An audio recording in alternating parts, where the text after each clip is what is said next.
con representantes del movimiento de vecinos por el Valle de Putaendo. Está Lorena Vélez, Aarón Cádiz y Luna Cádiz con nosotros.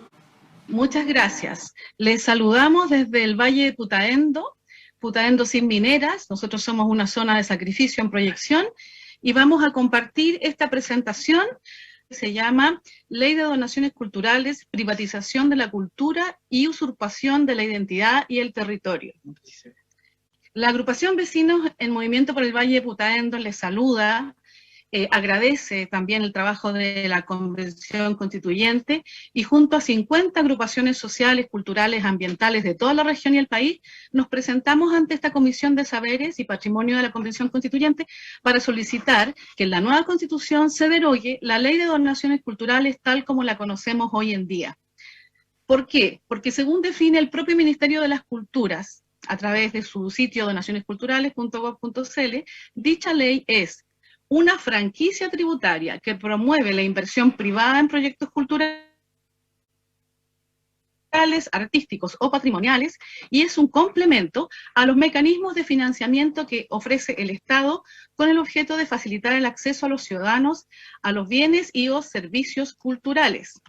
Todas las organizaciones que acá hoy día nos presentamos y firmamos esta solicitud, consideramos que esta ley no es un instrumento de cuidado, conservación e incentivo a la cultura, las artes y el patrimonio, sino al contrario, es un modelo de gestión privatizadora que instrumentaliza y mercantiliza para las grandes empresas y grupos económicos la cultura, utilizándola para lavar la imagen del extractivismo, que tanto ya hemos escuchado en todo este proceso constituyente, y por lo tanto daña la base donde se funda toda sociedad, que es la identidad, sentido de pertenencia y territorio de las personas y comunidades. Esta ley es causa de conflictos éticos y sociales, destruye el tejido social y produce, entre otros impactos negativos, la apropiación de bienes muebles e inmuebles, generando al interior de las comunidades de creadores, cultores, artistas, disputas, fragmentación y cuestionamientos, toda vez que se mercantiliza el patrimonio sociocultural de las comunidades. Los vicios que esta ley permite, primero, dice, promueve la inversión privada, siendo un complemento a los mecanismos de financiamiento que el Estado para facilitar el acceso a los bienes culturales. ¿Cuál es la observación? La inversión pública del Estado en cultura es, en este momento, menos del 1% anual del presupuesto de la nación. Por lo tanto, hay una escasez de recursos causada directamente por la política presupuestaria. En este sentido, esta ley no es un complemento, sino un mecanismo directamente privatizador y mercantilizador de las artes y la cultura, beneficiando principalmente a los grandes capitales nacionales y extranjeros, llámese megaminería, grandes forestales, salmoneras, que a través de su presencia en diferentes territorios son los mismos causantes de la destrucción ecológica y de grandes daños ambientales y transformaciones de los ecosistemas y las comunidades. En estos gráficos anexos podemos ver el presupuesto de la cultura y las artes para el año 2021, que refleja que es un 0,1% del presupuesto anual, es decir, ni siquiera se puede representar en un gráfico. Segundo, dice la ley, facilitar el acceso a los bienes culturales. Es decir, considera esta ley la cultura como un bien de consumo, usando una denominación propia de la economía y del mercado, y por lo tanto consideramos que es ajena a las personas y a su identidad, y a lo cual se puede acceder solo por medio de estos recursos económicos. Este concepto de acceso a los bienes culturales va directamente en contra del derecho humano a la identidad y el territorio, que es la base de la cultura. La cultura está implícita en el ser humano y las comunidades desde los orígenes de su evolución, algo que nos es propio. No es un bien externo, ajeno, que se puede extraer de las personas y poner en este sistema nefasto de oferta y demanda, tampoco que pueda ser manejado por un grupo de expertos ajenos a las comunidades y además por el ya conocido y reprobable mecanismo de la concursabilidad, que es lo que mayoritariamente hace en este momento el Ministerio de las Culturas. La cultura y el patrimonio conforman nuestra identidad intrínseca y propia. No necesitamos, por lo tanto, acceso a la cultura, sino dignidad cultural, dignidad en nuestra ciudadanía cultural. Consideraciones generales. La cultura se dice que es un sistema de conocimientos, ideas, tradiciones y costumbres que caracterizan a un pueblo, época o clase social. Eso a grandes rasgos, ¿no?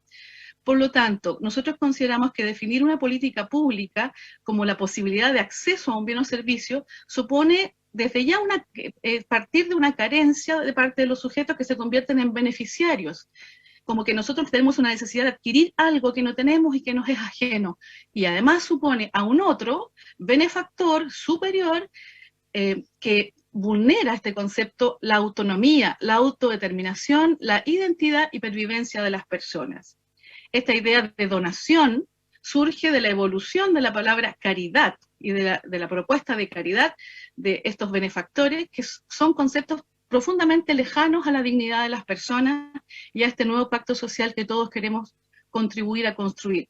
Por otra parte, también es urgente revertir el proceso privatizador iniciado a mediados de los años 70, con mayor fuerza en los años 80, donde no solo se fue perdiendo de vista la búsqueda de eficiencia en los servicios del Estado, sino sobre todo se reduce este Estado y con ellos la responsabilidad también del mismo sobre el bienestar de los ciudadanos, dejando todo, salud, educación, comunicaciones, agua, bienes públicos, carreteras, y en este caso la cultura y la educación, en manos del mercado, el capital, las empresas y sus dinámicas.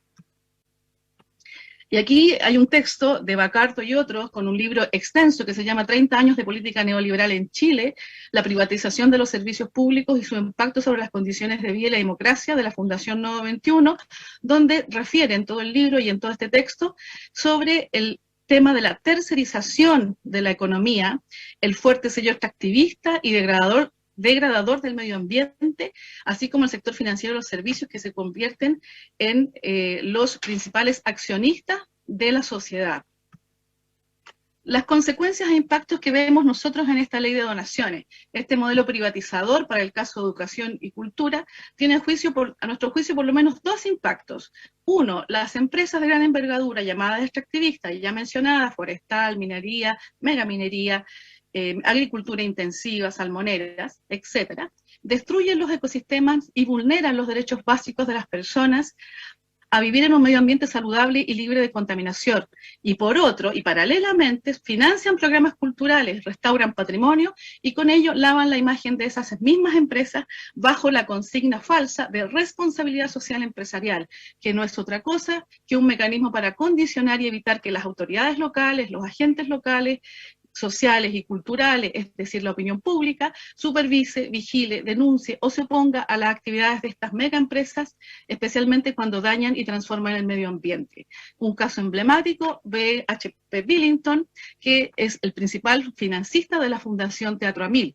Aquí tenemos el caso emblemático de Minera Escondida, HP Billington, que por un lado ofrece un gran espectáculo que es Teatro Amil y por otro está destruyendo sistemáticamente y judicializando a las comunidades, destruyendo salares y fuentes de agua. Otros casos emblemáticos, CIPER Chile, en esta investigación que someramente presentamos, detectó más de 44.000 millones donados por mineras a municipios cuyo uso no siempre es transparente. O sea, hablamos de municipios mineros, desde Calama a Lo Barnechea, municipios que reciben recursos para cultura, para educación y para un montón de acciones sociales, pero a costa del sacrificio de sus territorios. En la región especial de Valparaíso Metropolitana, nosotros estamos en este momento bajo la amenaza de la megaminería a través de la empresa canadiense Vizcachita Holding. Tenemos los impactos, por ejemplo, de Anglo American. Pueden observarse en relación a graves conflictos judiciales y conflictos socioambientales que mantiene Anglo American con comunas como Tiltil, Melón, Nogales, Catemu y las provincias de San Felipe y Los Andes. Y además, en todas estas comunas, la Fundación Procultura, financiada directamente por Minera Candelaria y por Anglo American, está presente con distintas iniciativas financiadas por esta nefasta ley de donaciones culturales. Aquí dos ejemplos, en El Melón y en Calle Larga. Lorena, un minuto. ¿Sí? Ya.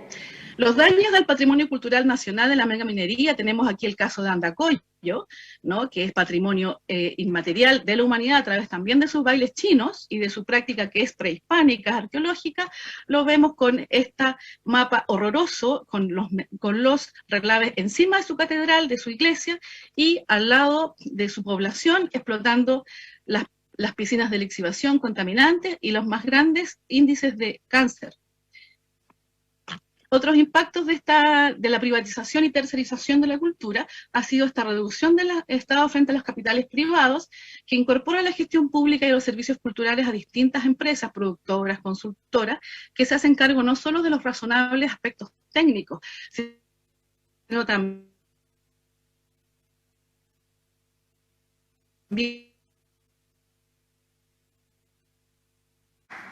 Bien, vamos a darle un minuto a Lorena Vélez para que termine su exposición. Damos un minuto a contar desde ahora.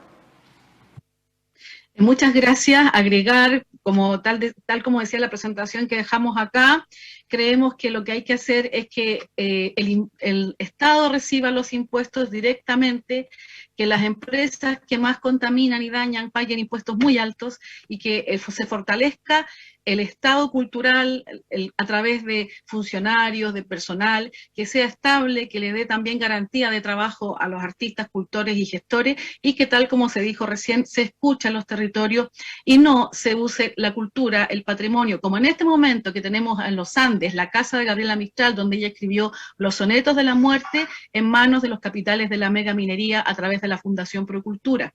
Y aquí dejamos a las más de 50 organizaciones que están firmando esta petición, que incluyen Bailes Chinos, que somos Patrimonio de la Humanidad, reconocidos ante la UNESCO, Movimiento No Más Anglo, que estamos en contra del daño ambiental que produce en distintas comunas esta tremenda empresa, y hay un montón acá están las nuevas y otras organizaciones que están apoyando, desde laboratorios y colectivos teatrales, artísticos, movimientos ambientales, coordinadora de defensa del agua, de defensa de la Concagua y de toda la cuenca, y de la educación y la cultura. Nosotros necesitamos que esta ley de donaciones sea derogada y que tengamos una nueva institucionalidad. Si nosotros tenemos el 0,1% del presupuesto en cultura, ciencias tiene menos. Entonces, ¿cómo vamos a construir un país con dignidad cultural si estamos privatizando no solo la educación, la salud, la cultura, sino que también la están manipulando y la estamos dejando en manos de las grandes empresas extractivistas?